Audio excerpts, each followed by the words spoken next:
ओम नमो भगवते वासुदेवाय. श्लोक 7-9. ममैवांशो जीवलोके जीवभूतः सनातनः. मनःषष्ठानीन्द्रियाणि प्रकृतिस्थानि कर्षति.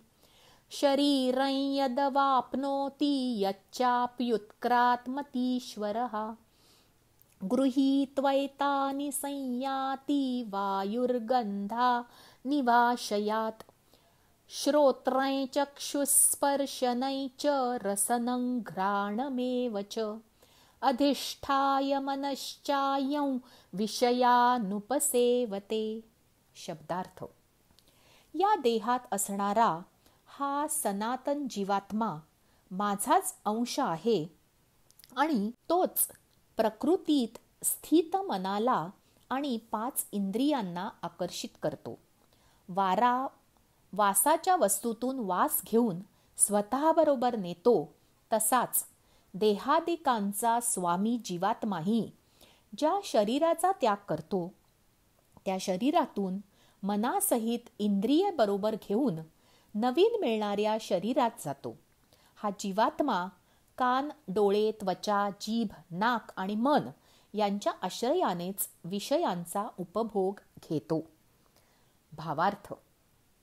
माझा अंश म्हणजे काय? अर्थ पटकन लक्षात न आल्याने कृष्ण मी म्हणतो ते खूपदा खटकतं.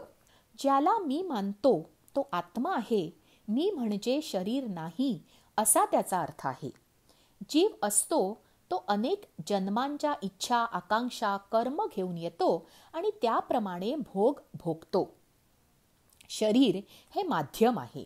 शरीराशिवाय आत्मा कोणतेही भोग घेऊ शकत नाही.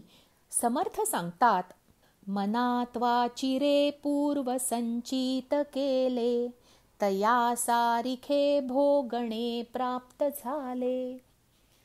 पुढच्या जन्मात जाताना आत्म्याच्या बरोबर इंद्रियांचे विषय आणि मन घेऊन जातो.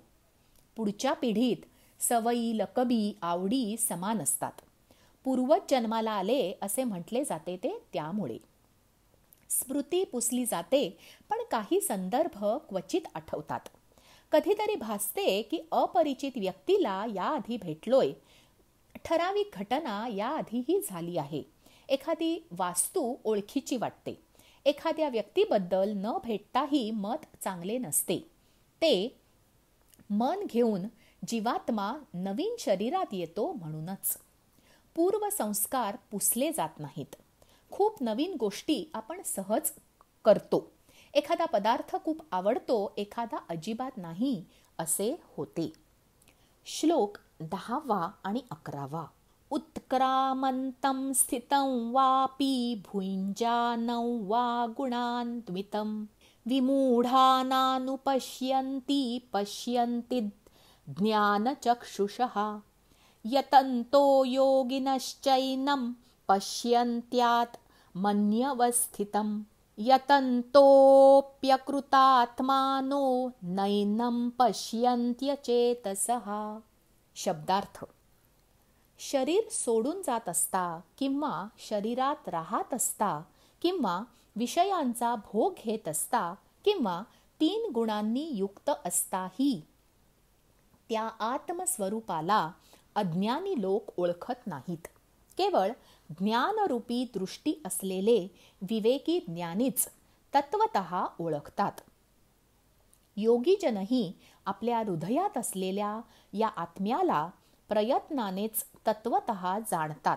परंतु ज्यांनी आपले अंतःकरण शुद्ध केले नाही असे अज्ञानी लोक प्रयत्न करूनही या आत्मस्वरूपाला जाणार नाहीत. भावार्थ. आत्मस्वरूप ओळखणे म्हणजे स्वतःच्या शरीराकडे त्रयस्थपणे बघू शकणे. कितीही त्रास झाला तरी तो न कुरकुरता सहन करणे. दुर्मिळ आहे, अवघड आहे, पण अशक्य नाही. आत्मस्वरूप कळले की त्रिकाल ज्ञान होते, वाचा सिद्धी येते. त्याचा वापर ते लोककल्याणासाठी करतात. लोकांना मदत करतात, अडचणी दूर करतात. सामान्य माणूस शरीरात गुंतत जातो. मन शुद्ध नसते. अनेक विकार त्याच्या मनात असतात. त्रासदायक गोष्टींकडे लक्ष जाणे, अबोला धरणे, दुसऱ्याच्या चुका शोधणे, स्वतःचा मोठेपणा मिरवणे, इतरांना दुखावणे इत्यादी गोष्टींमुळे मन दूषित होते. राग, दुःख, निराशा, आत्मक्लेश अशा गोष्टींचा परिणाम तेजोवलयावर होतो, ज्यामुळे शारीरिक मानसिक आजार होतात.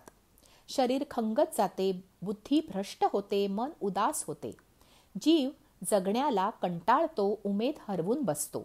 भक्तीत रस वाटत नाही, प्रगती होत नाही असे वाटते. श्लोक 12 आणि 13. यदादित्यगतं तेजो जगद्भासयतेऽखिलं यच्चन्द्रमसि यच्चाग्नौ तत्तेजो विद्धि मामकम्. गामाविश्य च भूतानि धारयाम्यहमोजसा पुष्णामि चौषधीः सर्वास् सोमो भूत्वा रसात्मकः. शब्दार्थ: सूर्यामध्ये राहून जे तेज सर्व जगाला प्रकाशित करते, जे तेज चंद्रात आहे आणि जे तेज अग्नीत आहे, ते माझेच तेज आहे असे तू जाण. मीच पृथ्वीत शिरून आपल्या शक्तीने सर्व भूतांना धारण करतो आणि रसरूप अर्थात अमृतमय चंद्र होऊन सर्व वनस्पतींचे पोषण करतो. भावार्थ: रवी, शशी, अग्नी नेणती ज्या रूपा स्वप्रकाश रूपा नेणे वेद. एकनाथ स्वामींनी आपल्या गुरूंचे वर्णन या शब्दात केले आहे. हेच परमात्म्यालाही लागू पडते. चंद्र, सूर्य आणि अग्नी यांच्या तेजापेक्षाही परमात्मा तेजस्वी आहे. त्याच्या तेजाचे वर्णन करायला वाणी शब्द असमर्थ आहेत. सूर्य, चंद्र आणि अग्नी ही देवाची रूपे आहेत. सूर्य हा प्रकाश आणि उष्णता याचा अखंड स्रोत आहे. अग्नी हा पंचमहाभूतांपैकी एक आहे. त्याच्यामुळे शरीराचे व्यवहार सुरू आहेत, जसे की पचन जठराग्नीमुळे होते. चंद्राची शीतलता मनाला हवीहवीशी वाटते. झोप आणि जाग ही सूर्य चंद्रावर अवलंबून असते. समुद्राला भरती चंद्रामुळे येते. वनस्पतीतील रस हे चंद्रप्रकाशामुळे पोसले जातात. मन शांत करायचे, मनाला उत्साह द्यायचे काम चंद्र करतो. कोजागिरीला चंद्रप्रकाशात दूध पिणे हे आरोग्यासाठी हितकर आहे. चंद्र सूर्यच नाहीत तर सृष्टीतील अनेक ग्रह तारे विश्वाच्या निर्मात्याची रूपे आहेत आणि ती सर्वांसाठी उपकारक आहेत. ध्रुव ताऱ्यामुळे उत्तर दिशा समजते. सृष्टीत निरुपयोगी काही नाही. आजचे निरूपण इतकेच. जय श्री कृष्ण.